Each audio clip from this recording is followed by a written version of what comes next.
go to modules. If you go down to CHEM101 assignment, if you guys go ahead and click on that, it'll say load the CHEM101 assignment in a new window. And then it'll take you here. Did that happen for you? I'll show you what yours will actually look like. Hold on.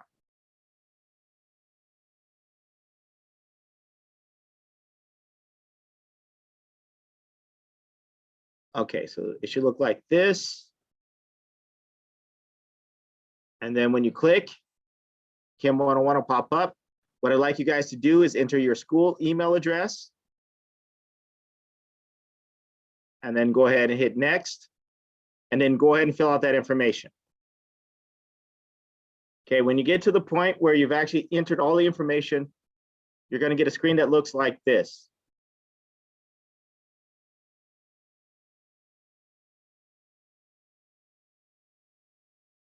You'll notice at the top, it has tabs.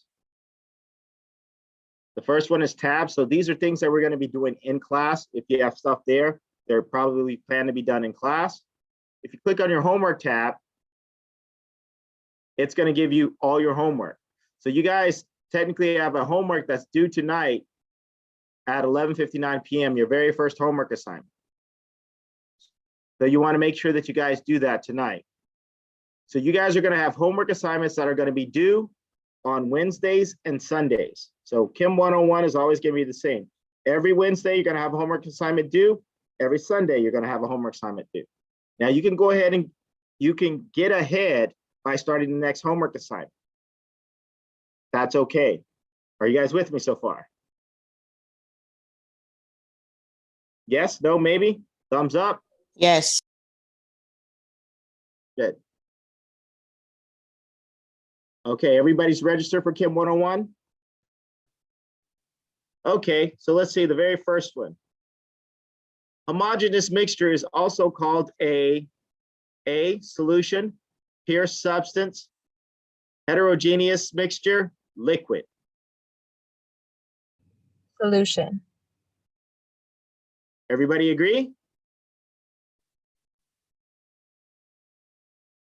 Mr. Perez, do you agree?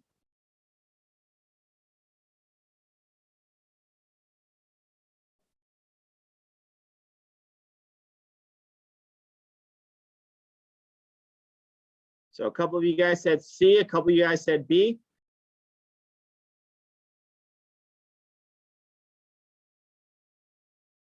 So the correct answer is A. Right? Homogeneous basically means the same, right? It looks the same, but it's two things that look the same. Remember my example yesterday?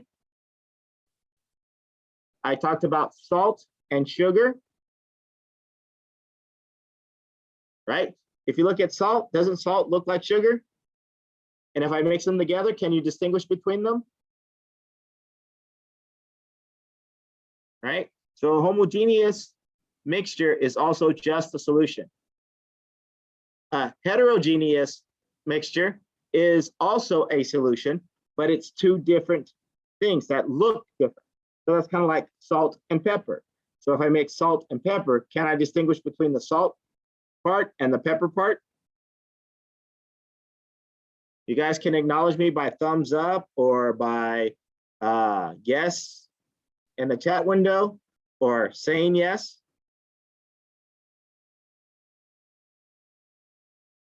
Good. Okay.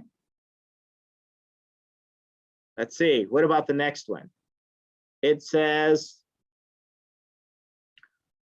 which of the following states of matter is pictured below? Is this a solid? Is this a liquid or is this a gas? Gas. Gas. Okay. So we know that gas molecules are going to be more spread apart. Liquid are going to be a little bit closer together, and solid is going to be really, really closely compact.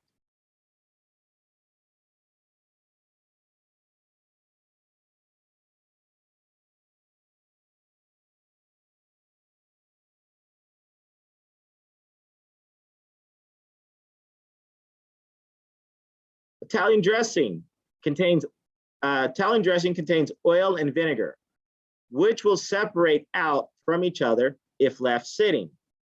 This makes the dressing a heterogeneous mixture, homogeneous mixture, both A and B, or none of the above. A homogeneous or heterogeneous? Heterogeneous. Heterogeneous. So the correct answer is heterogeneous, right? Oil and water, they're not mixing together, right? They separate. So if we mix them, you get these little pockets of oil in the water, right? Or vice versa.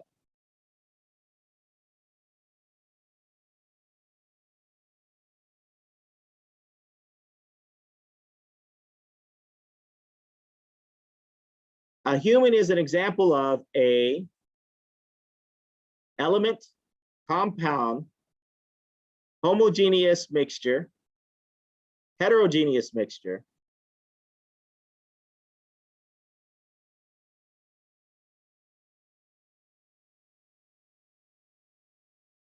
so a human is an example of a compound, one pure compound. So are you pure?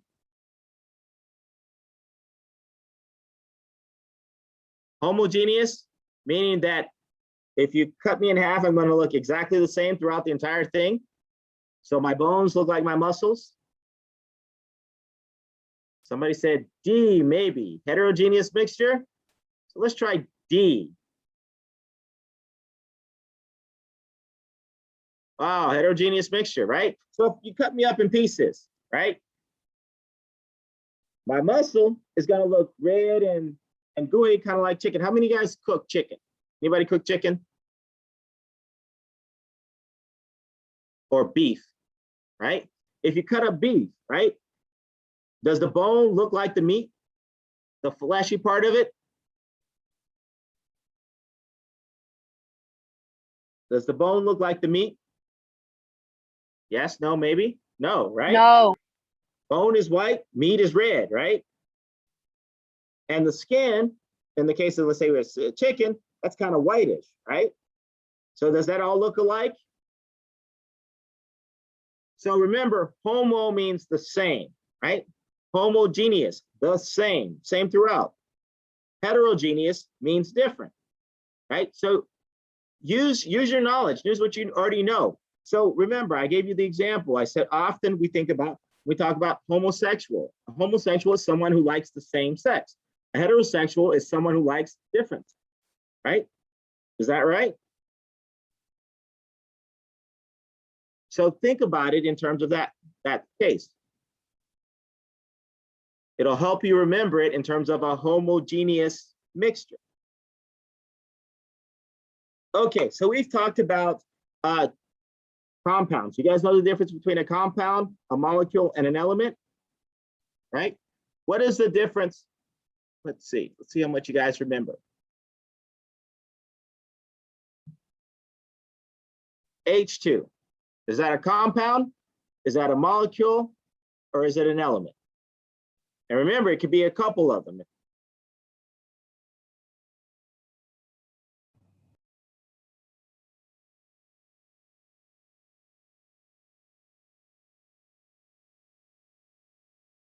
So the first one, H2, compound.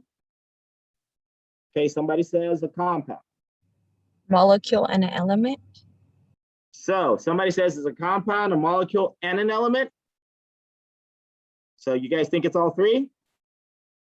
So what is the definition of a compound? You guys remember?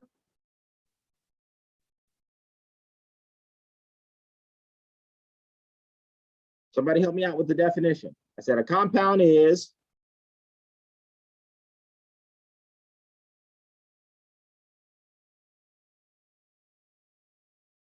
two or more.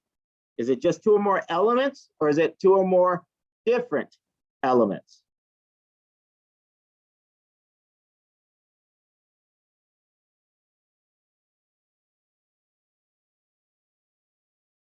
Somebody says two or more pure substances, okay? Or we could say elements, but isn't sugar a pure substance? So you're saying two or more. So we want it, the definition would be two or more different elements. Is H2 two or more different elements? No. No. A molecule is two or more elements. Is H2 two or more elements? Yes. And an element is just that element. Okay, is H2 just H, consisting of H2, or just H? Yes. Okay, so H2 is an element, it's a diatomic element, and it's a molecule.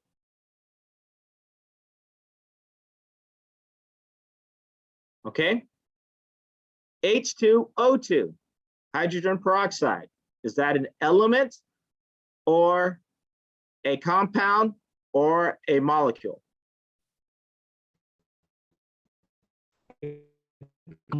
What was that? It's a compound molecule. Okay, so Angel says it's a compound and a molecule. You guys agree with Angel? Yeah. Angel is correct. It is only a compound and a molecule. Is H2O2 an element? No. No, that's right. Okay, simple, right? Not too hard? Good. Okay. So the definition of an atom initially is the smallest particle of an element, right? So an atom is the smallest particle of an element. So even though H2 is an element, H is the atom, okay? Hydrogen atom is just H, okay? We've talked about a molecule. We know a molecule can be two or more different substances, right? Or two or more substances. So it can be two or more elements. Okay, so there's a law called the law of definite composition. The law of definite composition, it's basically saying that things could be made up of different elements. And when it's made up of those different elements, that ratio that it's made up of, those different elements have to be the same. So for instance, we talked about water. What is the chemical formula for water? H2O. And I just put up the chemical formula for hydrogen peroxide. What was that chemical formula for hydrogen peroxide? H2O2.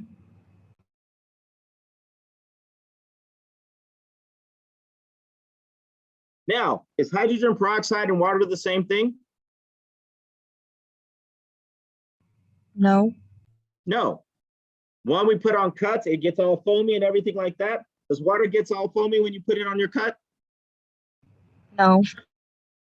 No, right? They have different things that they do.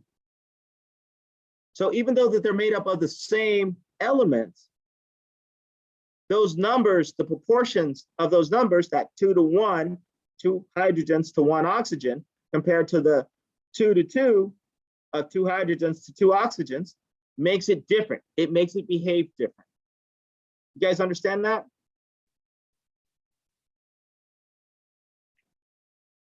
And so the law of definite proportions or definite composition basically says that you have that ratio. That ratio for that element, or I'm sorry, for that compound is fixed. It's always gonna be that ratio, right? For water, it's always gonna be H2O. For hydrogen peroxide, it's always gonna be H2O2. Simple, right? Not too hard. You guys with me so far?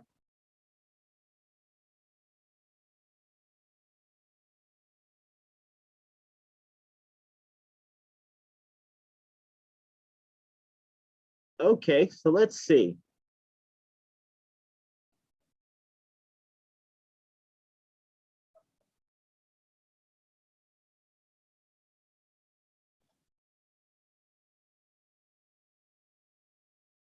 So I have CO and CO2. Are they the same thing? No. No. One is called carbon monoxide, one is called carbon dioxide. They behave differently. We breathe out carbon dioxide. Carbon monoxide, if we breathe that in, it's going to kill us. Right? So they have different properties about them. Even though that both of them are gases, they do have different properties associated with them. Even though that they have the same element, the ratio of the elements make them different. They're going to behave different. You guys understand that? Yeah. Good. Now remember, Haley, you don't understand that? Is that what you're saying?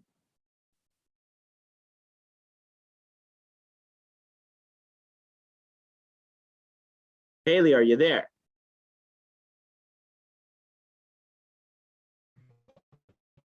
No.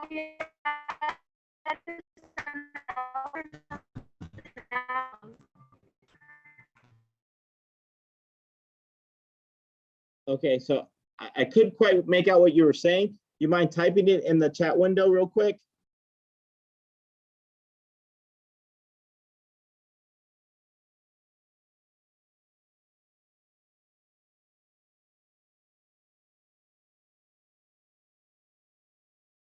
Okay, thank you.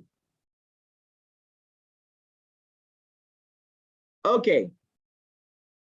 Oh, you can't see this. Let me fix it so you can see it as well.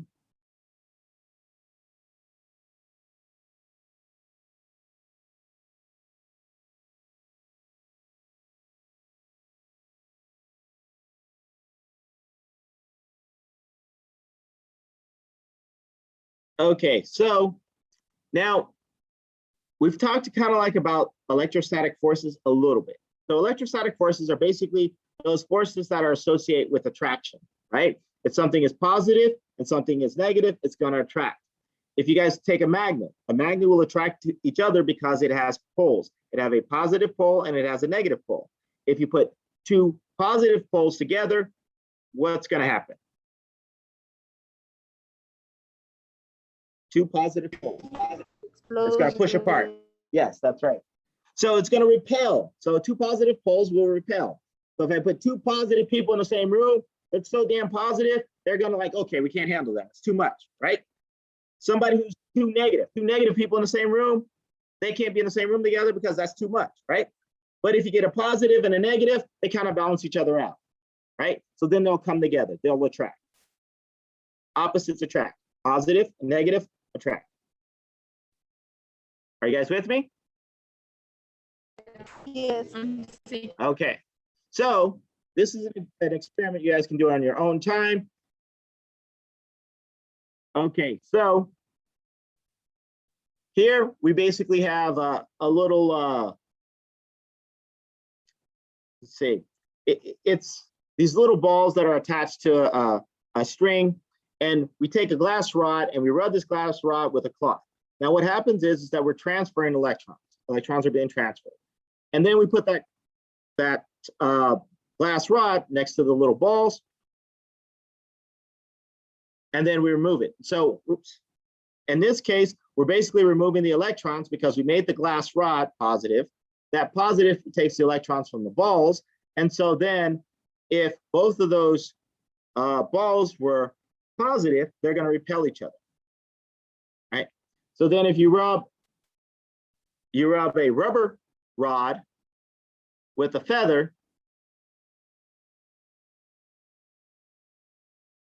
and in that case, that's going to leave the rubber rod a negative charge, and you touch one of the balls, one of the balls is going to be negative now, and the other one is going to be positive. And we put them together. I mean, if they come close together, they're going to attract to each other. So they're going to come together. Where in the case earlier, they were both negative, I mean, both positively charged, they're going to be pushing away from each other.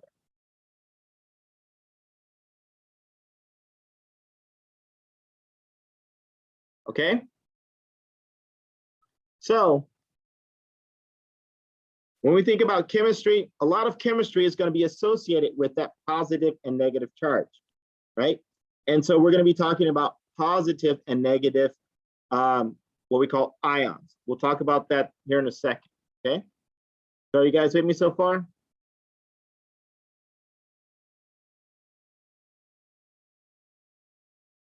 Okay, good.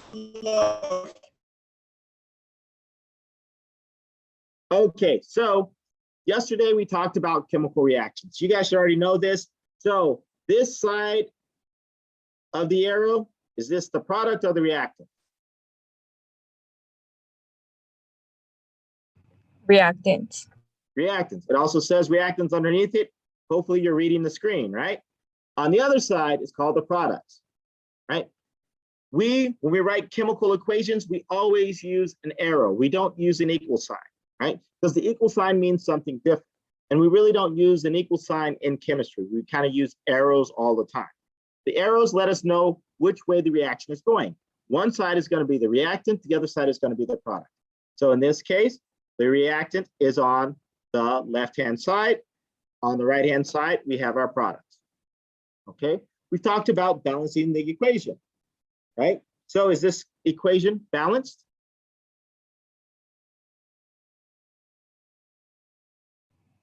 Yes. Okay. So we also talked about coefficients.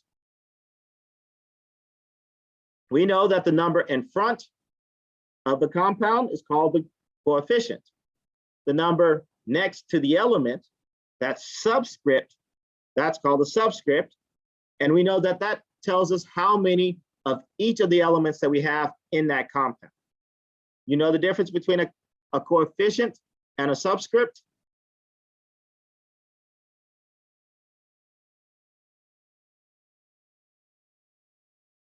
Yes? No? Maybe?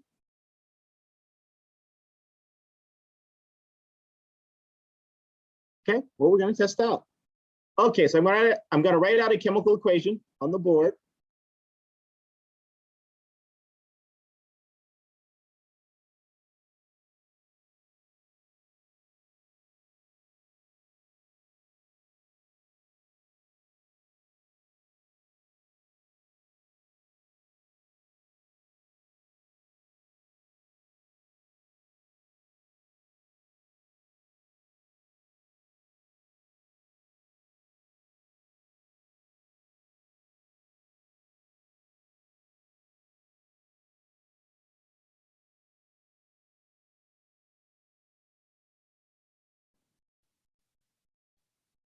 Okay, how many of you guys breathe?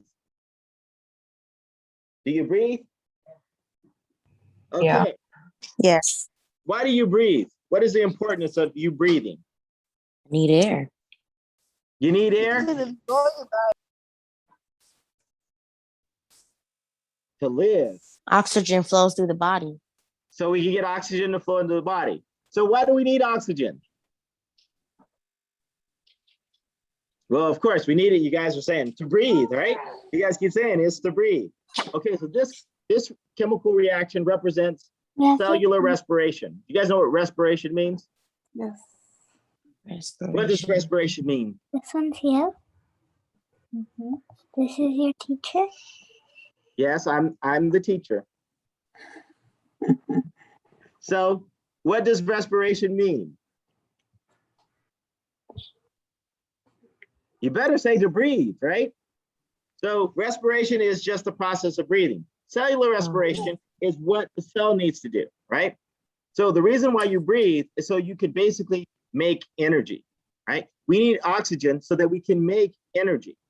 So from this chemical equation, this here is glucose. Glucose is the fundamental thing that we can eat to sit there and make energy. It also makes the most amount of energy, right?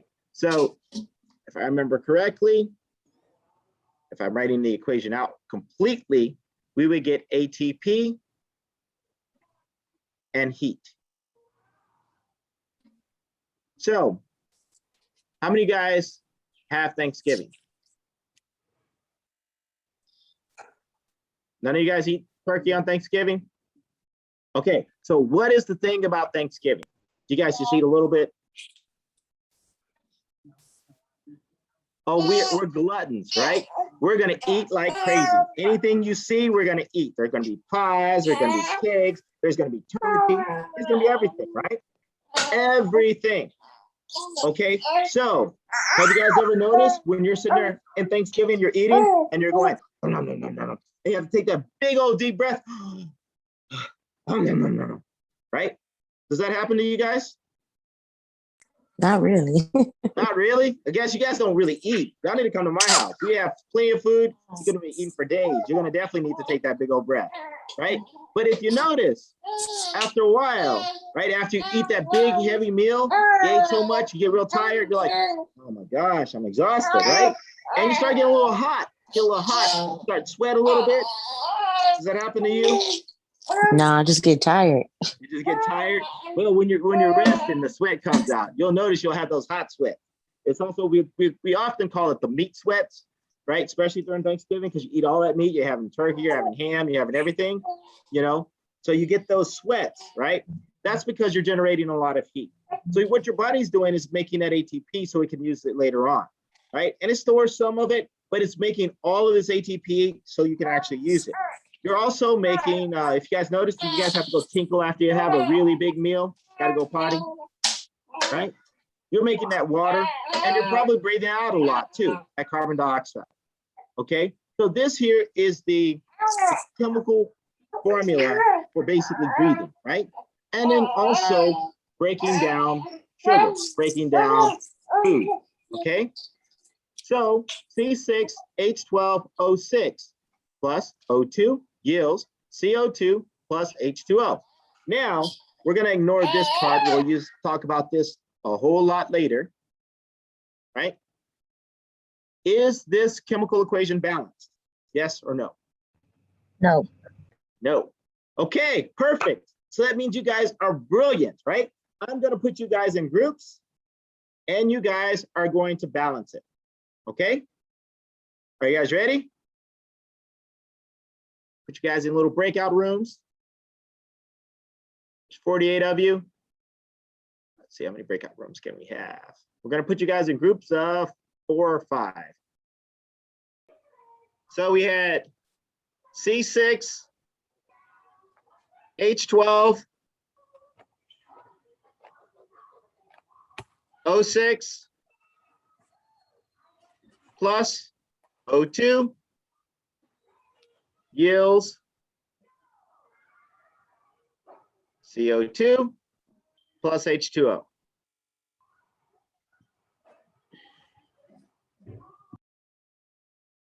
Okay, what is the thing that we need to be aware of? We have to know, we have to remember.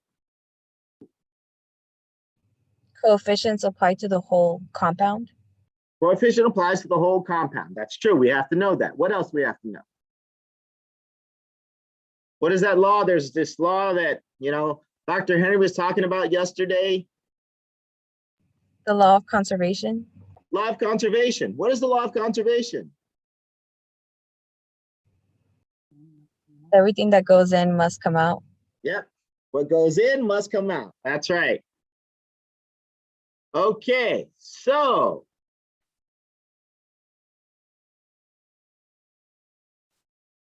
we know that if we look on both sides of the equations, we have carbon, we have hydrogen, and we have oxygens. Is that true? Yeah. Okay, and we're going to see how well you guys remember. On the reactant side of the equation, how many carbons do we have? 6. We have 6 carbons, right? Because this is the reactant side of the equation. We know that this subscript refers to that carbon. There's 6 carbons. How many hydrogens do I have? 12. 12. Because we know that here's hydrogen. The subscript refers to that hydrogen. There's 12. How many oxygens do I have? 8. 8. Okay, now if we go to the product side of the equation. How many carbons do I have? 2. I have 2 carbons. Oh, 0. Why? We have 1 because we know that there's no subscript next to that carbon. That means that it's an understood to be 1. Okay, so we have 1 carbon. How many hydrogens do we have? 2. 2. 2. How's that subscript refers to that hydrogen? 3. Okay. And then how many oxygens? 3. 3 oxygens. Okay, is that a balanced equation? No. No. No, it is not a balanced equation. So how can I balance it? Not sure. Add coefficients. Okay, so we know that once we know that the chemicals are right on both sides of the equations. So for right now, you're always given the right chemical formula. You know that they're right. So we can use coefficients. So that means we're going to put numbers in front of these guys. Okay, so if I have 6 carbon and I have 1 carbon over here. So what is the coefficient that I'm going to want to put in front of that carbon dioxide? 6. 6, because we know that In the 6 closet. times There's a gonna pack be- in the bathroom. 6 times 1 is going to be what? 6. times 1. 6, okay? So that means I have 6 carbons.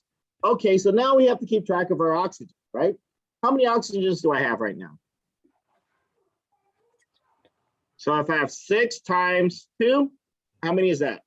12. So 6 times 2 is 12, plus we have 1 over here. 13. 2 plus 1. Okay, so we have 13. Okay, so am I done? Is it balanced on both sides? No. No, okay, we got more work to do. Okay, so now let's go down to the hydrogen. Since the carbons are balanced, we have 6 and 6. Okay, what do I need to put in front of the hydrogens or in front of the water so that I have 12 hydrogens? 6. I need to put a 6. 6 times 2? 12. 12, right? Okay, are the hydrogens balanced? Yes. Okay, let's count how many oxygens we have right now.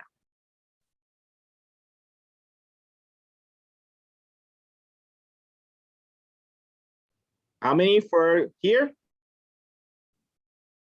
How many oxygens? 6 times 2? 12. 12. Plus, how many 6. oxygens over here? 6. 12 plus 6. Okay, so 6 times 1, right? Okay, 12 plus 6, 18. my age. Okay, so is this balanced? No, it isn't balanced. Okay, so let's see. I think we're pretty good. We got the hydrogen balance, we have the carbons balance, but we don't have the oxygen balance. Now we look over here, we have 18 oxygens, right? Here we have 8 oxygens. So is there something that we could put in front of here to kind of make it balance out? Because we don't want to touch this. These guys are good, right? What can we put in front of that O2 so that we'd end up with 18? We know that there's 6 oxygens here. 9. So if I put 9 here, would that Oh, wait. Oh, no. 9 won't work? Yeah, Okay. yeah. 6. Oh, I heard 6. If I put a 6 there, so 6 times 2? 12. 12 plus 6 18. equals 18.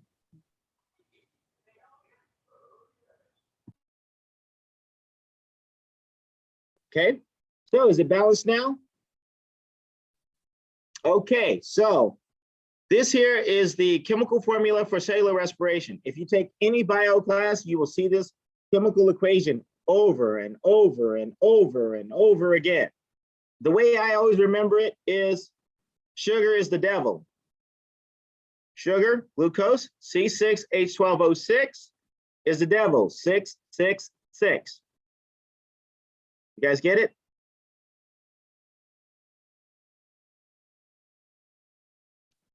Guess I'm the only one that went to church.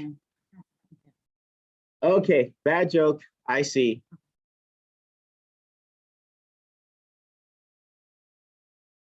Okay, now you guys understand how to balance the chemical equation. This one is a little complicated. It was a little challenging. Are you feeling comfortable? Yes? You want to try one more? Or you guys got it? You're like, I got this. I don't need any more help. One more? Un más? Yeah. Yes, yes. one more. Okay. We'll do another. These are also called combustion reaction, right? We'll do another combustion reaction. So we'll do C2H6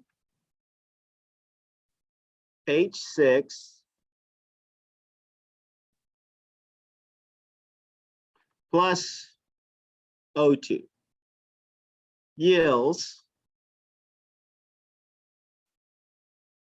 CO2 plus H2O. Actually, we'll do C3. C3. Make it easy for the first try. C3. That's 6, that's 8. There we go. Okay, we'll do that. So we had a 3. We had a 4.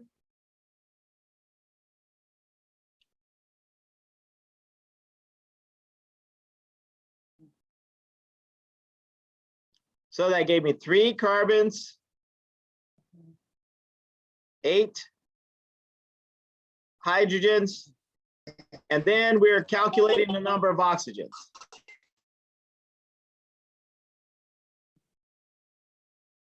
So 3 times 2? 6. Plus 4 times 1? 4. 4 plus 6? 10. 10. Okay, so I have 10 oxygens. Okay, is it balanced? Am I done? No. Okay, what do I need to do to balance it, Julie? Help me out. Add a 5 to the O2. Add a 5 to the O2. Bam. Piece of cake, right?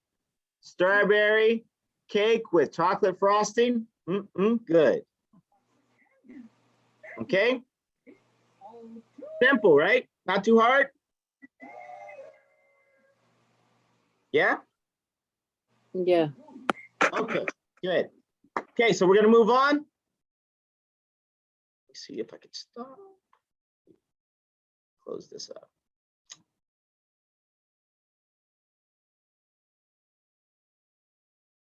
Go back to my lecture.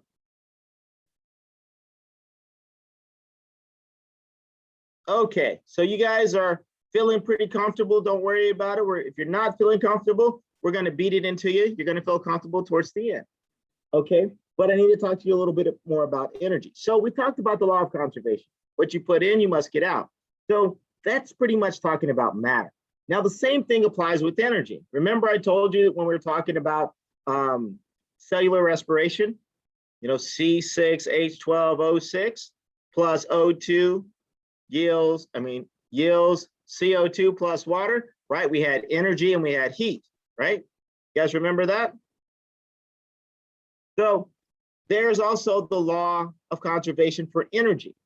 Energy has to be conserved as well too, okay? So we have to account for that energy as well, okay? So we got to talk a little bit about energy right now.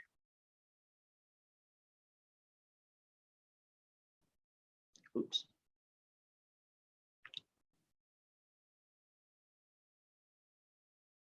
Okay, so energy is just basically the ability to do work or to transfer heat. So in chemistry, a lot of energy is related to heat. So we're going to be talking a lot about thermodynamics, thermochemistry, right? Because we know that heat is represented by energy, right? So, or it is the ability to do work, right? Okay, so since we're going to be talking a lot about heat, we need to think about things in terms of heat, right? So when you're burning something, right, we're burning a log. Do you guys, if you stand next to where that log is burning, do you feel that heat? Yes. Yeah. Yes. Okay, so when you look at the chemical reaction for a log burning or just anything burning, what's happening is, so in this case, we're going to be burning butane. Butane is a gas, or not a gas, it's a liquid butane, and we use it for fuel, right? Anytime you're burning anything, you're going to need oxygen. O2 is always going to be needed, so you need the air. Air has a lot of oxygen. Long as there's air, there's going to be fire. If there's no air, there's no fire. If there's no oxygen, there's no fire, okay? So anytime that you have a combustion reaction, you're going to get anything that has carbon in it, carbon and hydrogen in it, and you have oxygen there, it's going to be able to burn.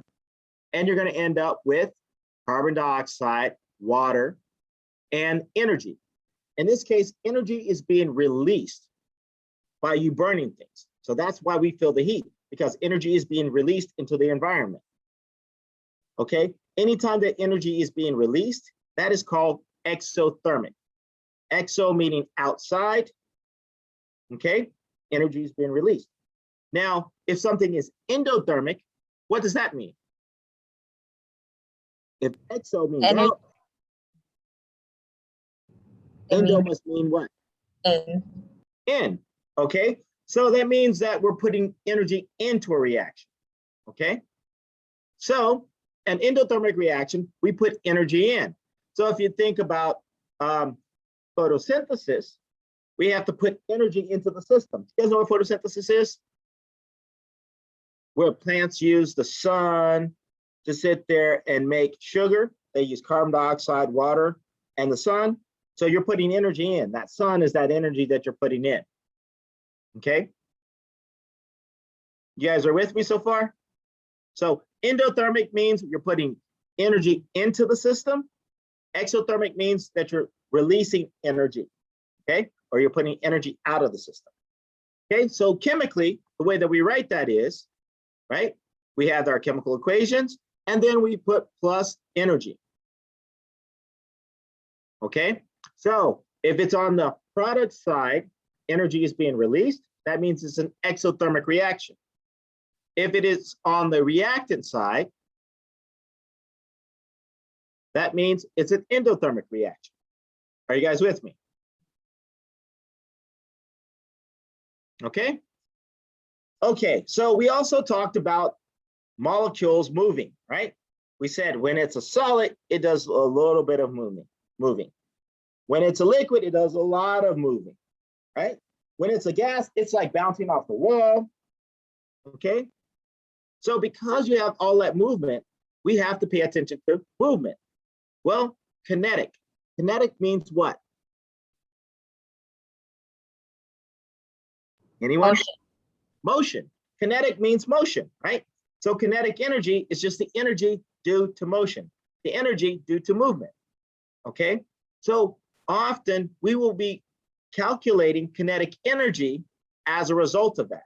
And we know that heat, which is energy, will increase motion of molecules. You see how everything is kind of tied together? Right? Remember I talked to you guys about being at the beach? You know, you're in your cute little bikini and you're like, okay, I'm gonna walk out sexy, but that sand is hot, right? Are you gonna be walking out sexy or are you gonna be running sexy? Why? Why are you gonna be running sexy? Because the sand is hot.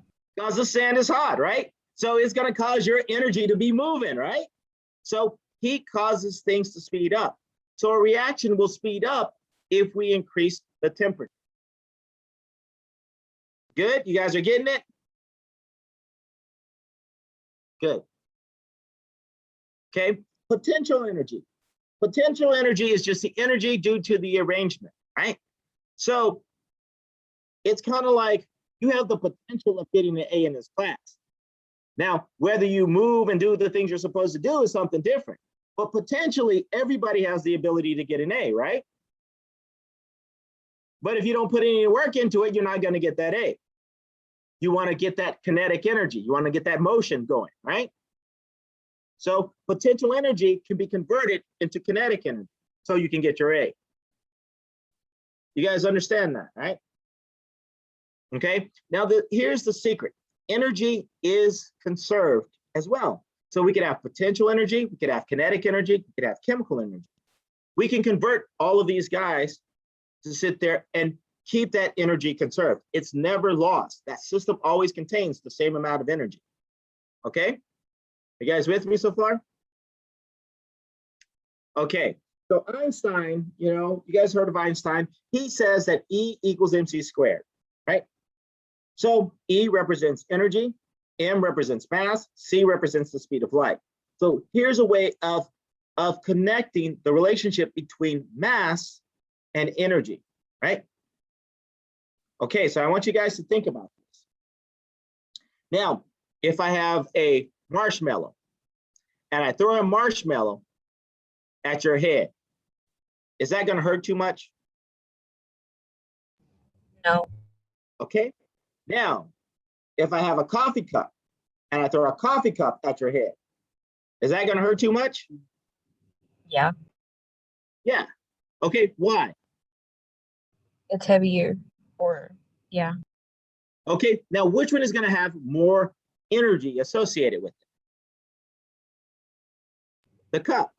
Because it's heavier. Its mass is heavier, right? Now you can see how E equals mc squared. If not, we can test it out. I'll throw a coffee cup at your head. You guys get it? You understand? Good? Good. I like that. Okay, so we've talked about the law of conservation, conservation of mass, conservation of energy. Now it's important. Bottom line, the way that we would talk about it in science is chemical change, right? During chemical changes, energy in a system is never created or destroyed. It's always going to be conserved. So in other words, you can't just magically make energy, right? It has to come from somewhere, right? So you're never destroying it and you're never really creating it. You're just changing its form. The same thing with mass. You can't just magically get a turkey on your table, right? It has to come from somewhere. It has to be conserved. Mass has to be conserved. Are you guys with me? Okay, so let's see. Yeah. Okay, so I want you guys to help me out here. Natural gas, we burn natural gas. That causes heat, right? Is that true? Okay, so then that heat causes water to do what? To boil. So in a boiler, water is gonna boil, right? And then when water boils, what happens to that water? Those molecules are doing what? Are they moving slow? They're moving fast, right? And so they're also bouncing off the wall, they're making steam, and then that's gonna cause what happened to the turbine? Well, it's gonna cause the turbine to move because steam is gonna be pushing that, so the turbine is gonna start moving, right? So then the turbine is gonna start moving and spinning, right? So then the turbine spins, that's gonna cause our generator to start collecting those electrons, right? So then those electrons are gonna be able to be transferred through the electrical lines. Then you're able to sit there and turn on your stove, your lights, your range, your TV, right? Now you see how energy is conserved? We started with what? We started with gas, right? We started with gas. We changed that gas into heat. Then that heat changed the water into steam. That made it do work, right? That made it, that form of kinetic energy, right? That causes the turbine to spin, right? And then we're able to use that spinning of that turbine to charge up that generator, right? So we went from that kinetic energy to electrical energy, right? So are you guys with me? Okay, good. So welcome to chemistry. Simple, right? Okay, so we're going to stop here today. We'll pick up chapter 8 tomorrow. We'll do more balancing chemical equations. Okay.